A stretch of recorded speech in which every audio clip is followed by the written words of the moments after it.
ও বন্ধুরা, কেঙ্কা আছেন গো? ভালো আছেন নাকি? কোন তো এই সুন্দরবনের লাগান্তি জায়গাটা? এটা কোনটি দেখছেন কোনোদিন? এই যে জাহাজ, ছোট না খালের মতো না নদীও দেখা যাচ্ছে, কতগুলো জাহাজ তার মধ্যে দেখছেন?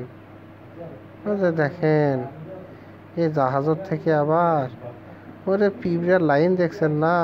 খাবারের জন্য যায় পিঁপড়েগুলো, ওকে পিঁপড়ের লাগান্তি মানুষগুলো দেখেন মাথাত করে কি কি জারি নিয়ে যাচ্ছে জাহাজের মধ্যে থেকে, দেখছেন? কোন তো দেখছেন কোনোদিন এই জায়গাটা? ইনকে জায়গা তো দেখিয়েছেন, জাহাজও দেখিয়েছেন, বনও দেখিয়েছেন, নদী সমুদ্র সবই দেখিয়েছেন, কিন্তু এই জায়গাটা দেখিয়েছেন নাকি কোন তো? ওই যে কত সুন্দর প্রাকৃতিক দৃশ্য, এটা আমাদের বাংলাদেশ হতে জানেন? ওই যে যশোরের অভয়নগর আছে না, ওই জায়গার নদী পারে, আর ওটি একটা হোটেলের উপর থেকে ইনকে সুন্দর পরিবেশ উপভোগ করা যায়। তাও যে ওটি থেকে আসার সময় সৌন্দর্যে গেছেন, এই যে এটা দেখিচ্ছি, কোন তো এটা কেটা কেটা চেনেন?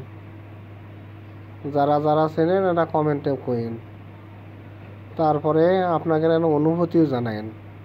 এটা দেখে আপনাকে মনের মধ্যে কেঙ্কা লাগে, অনুভূতিটা কি? আর আমার আমার অনুভূতি যদি শুনবার চান তা কি কমো জানেন? 200 টাকা দেওয়া লাগবে তো দিবি, দমো, সমস্যা নাই, কিন্তু টানার খুবই ইচ্ছে, খালি কুচুর মুচুর করে মনটা, যদি না টানবার পানি শুনি।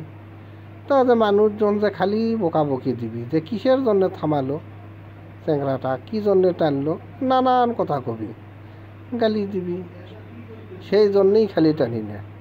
তাছাড়া 200 টাকা দেওয়া লাগবে ওটা কোনো ব্যাপার নাই, খালি মনটা কুচুর মুচুর করে টানার জন্যে। আপনাকে রে কাকের মন চায় কোন তো? কি সুন্দর ঝকঝকানি শব্দ শুনতে পাচ্ছেন আপনারা? আমার তো এই শব্দের মধ্যে নয় নাক ডেকে ঘুম আসে, মনে হয় ঘতর মতর করে ঘুম দেয় একটা। কিন্তু ঘুম দিলেন তা মরলেন এখন, বিশেষ করে ওই যে ঈদের রাত নিতে বাড়িতে আসিচ্ছেন না, টাকা পয়সা নিয়ে না সাবধানে আসেন আপনারা। বাড়ির ছগলি মিলে ঈদ করবেন। হ্যাঁ, ট্রেন পড়ে গেল বাপরে বাপ, এ লাইন থেকে কোনটি গেল রে ট্রেনটা রে? উল্টা থেকে যাচ্ছে নাকি? ও না না না না না, ইনকে করে তাহলে ট্রেন লাইন এক লাইন থেকে আরেক লাইনে যায়? আজকেই নিজের চোখে দেখলো। তা যাই হোক, যে গেটের মধ্যে লোকজন দাঁড়িয়ে আছে দেখছেন? এটা কেউ কেউ আসে এলাকা দেখার জন্য, কেউ কেউ যায় টিকিট নাই দাঁড়িয়ে থেকে যায় ওটি গেটের মধ্যে। তা আবার করলে কেউ করলে থাকে ওই পকেট মারার জন্য, 3-4 জন থাকবি, ভিড় করবি, আর আপনি যাবেন ওদিক থেকে ফুরুত করে পকেট থেকে টাকা পয়সা নিয়ে নিবি।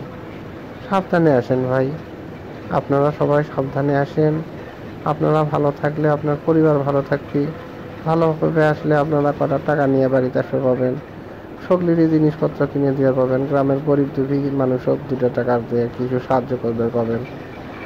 আসেন একবার সাবধানে আসেন, কারো কিছু খাইয়েন না, খাজুরে আত্মীয় মেলা জন্মে, বিস্কুট খাওয়াবি, পান খাওয়াবি, পানি খাওয়াবি, পরে গেলে টাকা পয়সা সব নিয়ে নিবি, কিন্তু সাবধান থাকেন। হ্যাঁ।